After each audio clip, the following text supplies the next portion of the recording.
श्री राम कथा चतुर्थ दिवस आप सब देखिए जैसा कि शुरू हो रहा भाव की भी एक मजबूरी है। क्या का देख ले रुका वो रहा अपने ऊपर किए गए भरोसे को कभी टूटने नहीं देते हैं। ऐसे मत घुमाओ पागल। अगर आपने उन पर भरोसा किया है तो वो अपने ऊपर किए गए भरोसे को कभी टूटने नहीं देते हैं। ये भगवान के स्वभाव की मजबूरी है।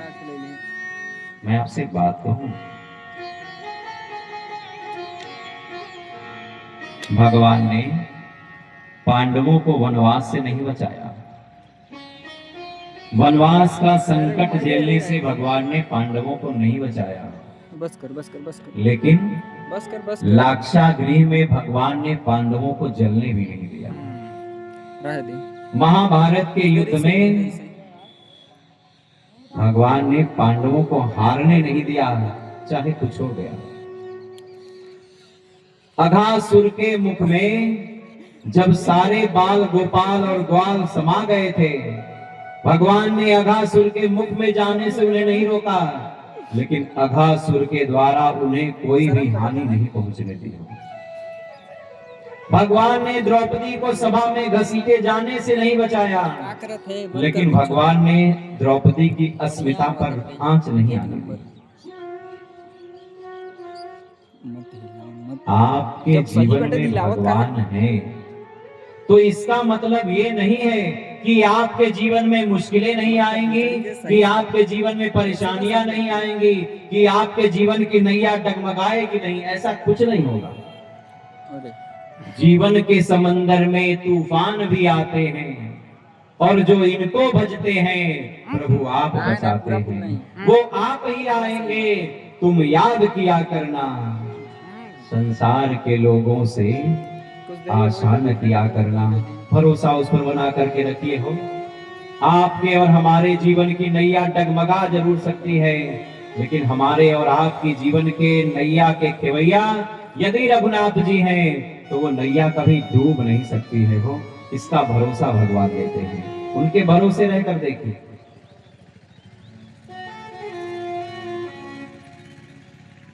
आपसे बात कहूं, जीवन में भविष्य की चिंता मत करिए। हो जीवन में भविष्य की चिंता न की जाए, अपने वर्तमान को सुंदर बना करके रखा जाए। आप यदि अपने वर्तमान को सुंदर बनाकर रखेंगे तो आपका आने वाला भविष्य अपने आप सुंदर होगा। कहिए कैसे? किसान जब खेतों में बीज बोता है ना, और जब वो बीज बो देता है तो उसको खेत में कुछ नहीं दिखाई देता, खेत बिल्कुल सपाट रहता, कुछ नहीं दिखाई देता। लेकिन आने वाले समय में उसी खेत से लहलहाती हुई फसल दिखाई देती है। इसीलिए आज आप अपने वर्तमान के कर्मों को अच्छा करते चलिए, वर्तमान के कर्मों को पवित्र करते चलिए। आपका आने वाला भविष्य अपने आप सुंदर होगा। अपने वर्तमान की चिंता करिए, हो अपने भविष्य की चिंता न करिए। उस पर भरोसा रखिए, उसने सबकी विपत्ति का निवारण किया है तो हमारी और आपकी भी विपत्ति का निवारण करेगा। लेकिन एक बात कहूं, जीवन में सब कुछ करते हुए इस बात का अभिमान न कर लीजिएगा कि हमने जीवन में जो भी प्राप्त किया और जो कुछ किया वो अपने पुरुषार्थ के बल पर किया। क्यों? भगवान ने जब गिरिराज जी को अपनी कनिष्ठा उंगली पर उठाया है और जब सब ग्वाल वालों ने अपनी अपनी लाठी भी उस गिरिराज पर्वत पर लगाई है, तो भगवान सबसे पूछते हैं, बताओ कि ये गिरिराज पर्वत किस पर टिका हुआ है? तो सब यही सोचते हैं, कन्हैया आप तो इतने छोटे से बालक हैं, हो आपकी कानी ये जो कनिष्ठा उंगली है इसमें कितना ही बल होगा जो इस गिरिराज पर्वत को धारण किए हुए है। हम सबने अपनी अपनी लाठी का बल लगाया है, तभी ये गिरिराज पर्वत आपकी कनिष्ठा उंगली पर टिक पाया है कन्हैया। भगवान ने कहा अच्छा, और भगवान ने जरा सी अपनी उंगली वहां से उठाई ही तो और सारा पर्वत जैसे लगा कि अभी गिर जाएगा। ग्वाल वालों ने कहा कन्हैया बचाइए बचाइए, नहीं ये पर्वत तो गिरने जा रहा है। भगवान ने फिर से अपनी उंगली सीधी कर ली। भगवान यही शिक्षा देते हैं, अपनी लाठी का सहारा लगाकर ये न सोच लीजिएगा कि अपने जीवन का और अपने परिवार के जीवन का भार आप स्वयं उठा रहे हैं। हो उसका नाम विशंभर है, वो आपका भी भार उठा रहा है और आपके परिवार का और इस संसार का भार, सबका भार उठाने की जिम्मेदारी उसकी स्वयं की है। आप कुछ नहीं कर रहे हैं। हो उसने तो सिर्फ हमें और आपको निमित्त बनाकर छोड़ दिया। आपसे एक बात कहूं, जब हम और आप मां के गर्भ में थे तो क्या हमारी इतनी क्षमता थी कि हम अपने भोजन की व्यवस्था स्वयं कर पाते? याद रखिएगा, हमको जन्म देने से पहले मां के अमृत कलश में भगवान ने दूध की व्यवस्था पहले की है और हमको जन्म भगवान ने बाद में दिया है। स्वामी प्रियादास जी लिखते हैं, जब दांत न थे तब दूध दिए, जब दांत दिए तो अन्य भी दिए। जान को देत जहान को देत, सबही को देत सो तोहू को दिए। क्यों करी सोच मरे मन मूरख, सोच करे कछु हाथ न आई है। क्यों भरोसा नहीं करते हम आप हो, क्यों उस पर भरोसा नहीं करते हैं? विश्वास रखिए, उसने सबके कष्ट का हरण किया है, सबके जीवन की आवश्यकता की पूर्ति की है, तो हमारे और आपके भी जीवन की आवश्यकता की पूर्ति करेगा। लेकिन जानते हैं, हम आवश्यकता की अपेक्षा नहीं रखते ईश्वर से, हम अपने जीवन में इच्छा की अपेक्षा रखते हैं कि हम जो इच्छा करें हमारी वही इच्छा पूर्ति होती रहे। आपसे हाथ जोड़कर कहता हूं, ईश्वर ने हमारे जीवन की आवश्यकता के पूर्ति की जिम्मेदारी ली है। अनन्यास चिंतयन्तो माम ये जना पर्योपासते, तेषाम नित्याभियुक्तानाम योगक्षेमं वहाम्यहम्। जो मेरा अनन्य भाव से भजन करते हैं उनके नित्य योग क्षेम की जिम्मेदारी मेरी है, लेकिन हमारी इच्छा की पूर्ति करने की जिम्मेदारी उसने नहीं ली है। माताओं, आपसे निवेदन करूं, भिक्षा पात्र किसी का भी भरा जा सकता है, लेकिन इस संसार में इच्छा का पात्र किसी का नहीं भरा जा सकता, क्योंकि इच्छाएं किसी की कभी आज तक पूर्ण हुई ही नहीं। जिसना उसने दिया है उसमें संतोष रखिए। वो जब कृपा करेगा तो जैसे दशरथ जी और कौशल्या जी के जीवन में आया वो, वैसे हमारे और आपके भी जीवन में कृपा करने आएंगे। बाबा लिखते तो हैं, भय प्रगट कृपाला दीन दयाला, कौशल्या हितकारी, हर्षित महतारी, मुनि मनहारी, अद्भुत रूप विचारी। ब्रह्मांड निकाया निर्मित माया, रोम रोम प्रतिवेद करी, मम उरसो बासिया उपहासी। सुनत धीर मति फिर न रहे हम, सुनत धीर मति फिर न रहे हम, सुनत धीर मति फिर न रहे। बोलिए भक्त वत्सल भगवान की जय। भगवान ने किसे अपना पिता स्वीकार किया है?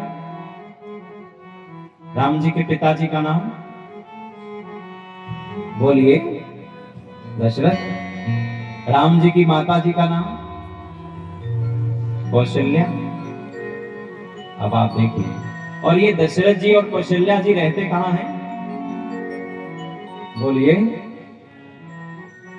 भगवान ने स्वयं घोषणा की है, होई हम अवध भुआल तब मैं होव तुम्हार सुख। जब तक आप अयोध्या में नहीं रहेंगे तब तक हम आपके पुत्र बनेंगे नहीं। मैं आपसे निवेदन करूंगा, जब तक आप भी अयोध्या में नहीं रहेंगे तब तक भगवान आप पर भी कृपा नहीं करेंगे। तो कहिए चलिए महाराज हमको भी अयोध्या में बसा लीजिए। अब अयोध्या में इतनी जगह तो है नहीं कि सब वहां बस सके, लेकिन मैं आपसे निवेदन करूं, गोस्वामी जी कहते हैं ईश्वर की कृपा प्राप्त करनी है। संत सभा अनुपम अवध सकल सुमंगल मोह। वास्तव में जो संतों की सभा है, वास्तव में जहां भगवान की कथा हो रही है, वास्तव में जहां सत्संग हो रहा है, उससे बड़ी अयोध्या इस संसार में कहीं नहीं है। आपके जीवन में यदि परिवर्तन आना है, आपका जीवन यदि ईश्वर की ओर मुड़ना है, तो वो उस अयोध्या में जाने से नहीं मुड़ेगा, वो इसी अयोध्या में आने से मुड़ेगा। इस बात की मैं गारंटी आपको देता हूं।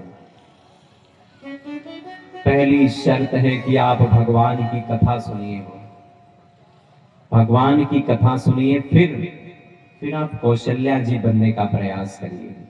अब कहिए कि कौशल्या जी कैसे बने महाराज? तो हमारे जीवन का जो ज्ञान है ना, शास्त्रों में एक श्लोक आता है, ज्ञान शक्तिश्च कौशल्या सुमित्रो उपासनात्मिका क्रिया शक्तिश्च कैकेयी वेदः दशरथः निपः। हमारे जीवन का जो ज्ञान है वही कौशल्या जी हैं, हमारे जीवन की जो भक्ति है वही सुमित्रा जी हैं, और हमारे जीवन का जो कर्म है वही कैकेयी जी। तो आप पहले इस बात का ज्ञान जीवन में रखने का प्रयास करिए। क्या? ईश्वर अंश जीवय अविनाशी चेतन अमल सहज सुख राशि। जीवन में ये ज्ञान हो कि हम भगवान के अंश हैं। इस बात को याद रखिए, आप भगवान के अंश हैं हो। जो आत्मा हमारे और आपके शरीर में है वो उस परमात्मा का ही अंश है। और भक्तों और माताओं में आपसे निवेदन करूं, कौशल्या जी बनने के बाद जीवन में दशरथ जी बनने का प्रयास करिए, क्योंकि भगवान ने पिता दशरथ को स्वीकार किया। और दशरथ कौन है? जिन्होंने अपनी 10 इंद्रियों को अपने वश में कर रखा है। ध्यान से सुनिएगा, जिन्होंने अपनी 10 इंद्रियों को परमात्मा में लगा कर रखा है, उन्हीं का नाम दशरथ है। अब कहिए हम कैसे अपनी इंद्रियों को भगवान में लगाएं? आप सबसे निवेदन करता हूं, हम अच्छा तभी देखेंगे, हम अच्छा तभी बोलेंगे, हम अच्छा तभी करेंगे जब हम पहले अच्छा सुने हो। पहले सुनने का प्रयास करिए। श्रीमद् भागवत जी में पहली भक्ति बताई गई तो पहली भक्ति श्रवणम बताई गई। पहले सुनिए, अच्छा सुनिए। आप अच्छा सुनेंगे तो निश्चित रूप से आप अच्छा करेंगे हो। आप अच्छे शब्द सुनेंगे तो आप अच्छे शब्द बोलेंगे हो। सुनिए, आप किसी घर में छोटे बच्चे को जाकर देख लीजिए, अगर उस घर में भगवान का नाम लिया जाता होगा तो वो बच्चा भगवान का नाम लेता होगा, और उस घर में यदि अपशब्दों का प्रयोग किया जाता होगा तो वो बच्चा अपशब्द बोलता होगा। और बच्चों की बात छोड़िए, तोता यदि किसी के घर में पाला गया हो और उस घर में राम का नाम लिया जाता हो तो वो तोता राम राम बोलेगा, और यदि उस घर में अपशब्दों का प्रयोग होता हो तो तोता अपशब्द बोलता है। गोस्वामी जी कहते हैं, सुमिरहि राम देहि गनिगारी। साधु के घर की पहचान यही है कि वहां राम का नाम लिया जाता है, और असाधु के घर की पहचान यही है, वहां शब्दों का उच्चारण।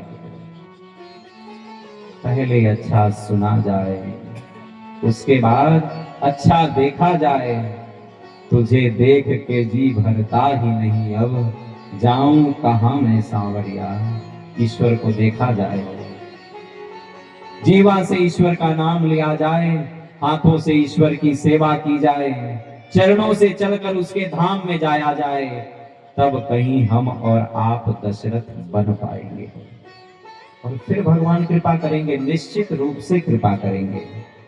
और इतना करने के बाद भी दशरथ जी को भगवान तब तक नहीं मिले जब तक दशरथ जी वशिष्ठ जी के दर पर पहुंच नहीं गए।